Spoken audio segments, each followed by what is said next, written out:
La teoría de la localización, Néstor Duch Brown, Universidad de Barcelona.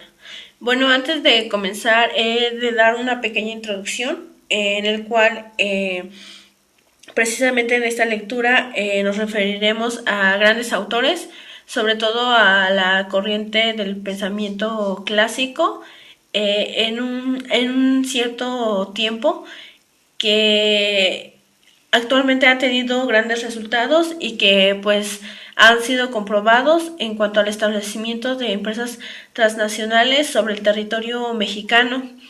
Eh, Todo esto inició a partir de la conquista de los españoles en México, a partir de 1519, con las primeras llegadas. Bueno, anteriormente pues sabemos que Cristóbal Colón fue el que aparentemente descubrió estas tierras y posteriormente ya en 1519 hay intervención de parte de la colonia española, de la corona española. Bueno, este tema lleva por nombre Evolución histórica de la teoría de la localización, análisis económico. Primero nos remontaremos a Cantillon en 1755, en donde la fertilidad de la tierra y el trabajo humano dependen de la organización social.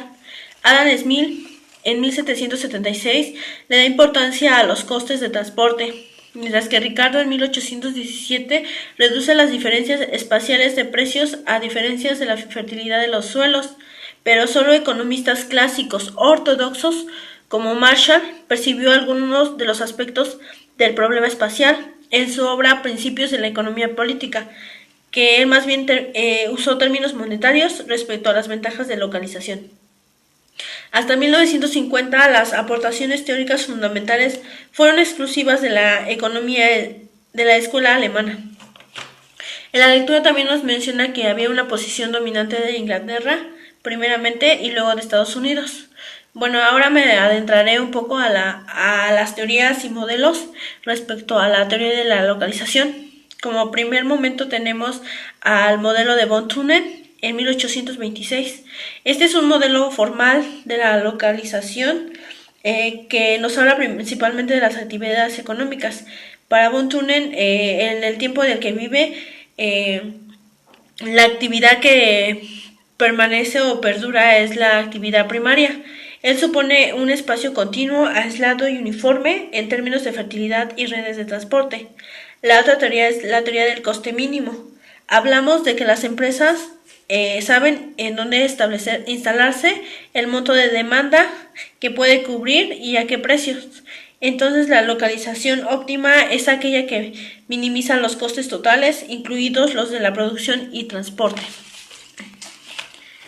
Después de von Thunen, en 1822, Leonard Hartz trasladó el análisis de von Thunen al sector industrial, enfocándose a la empresa individual. El otro modelo es el de mínimos costes de transporte de Weber.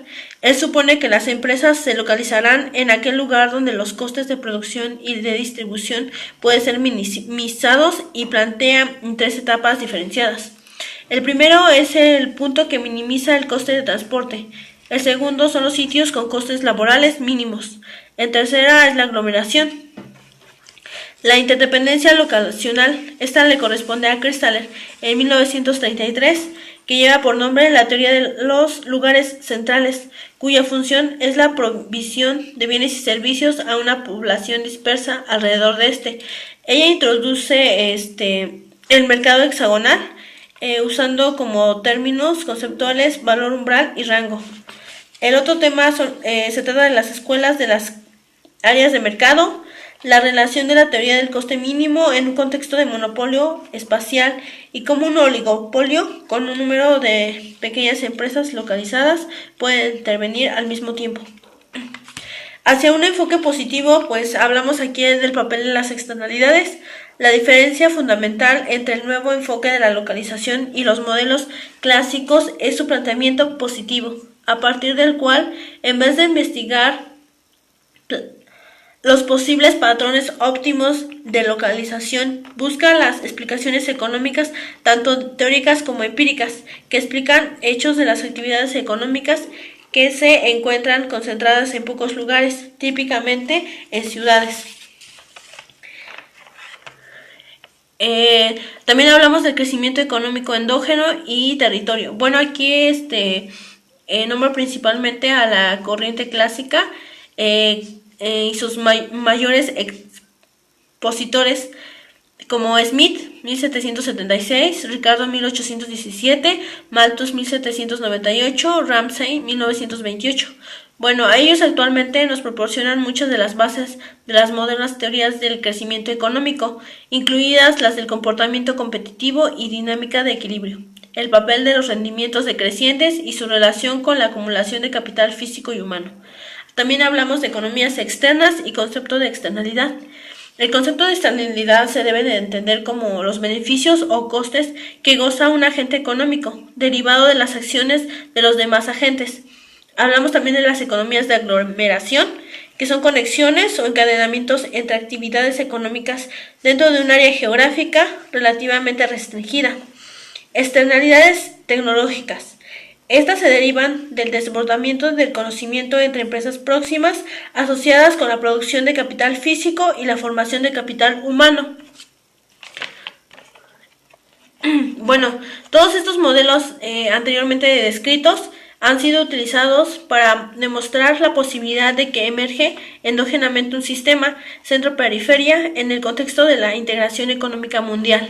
La integración económica mundial puede afectar los intereses de algunos, pero el bienestar global incrementa.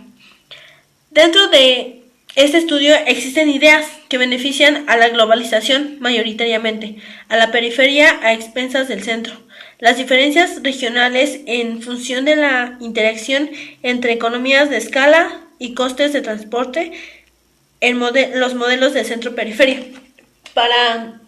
Por último, Krugman y Venables en 1998 sostienen que la economía mundial debe alcanzar fuerzas que provocan la diferenciación y pueden sostenerse cuando ocurren finalmente los beneficios serán para el centro a expensas de la periferia.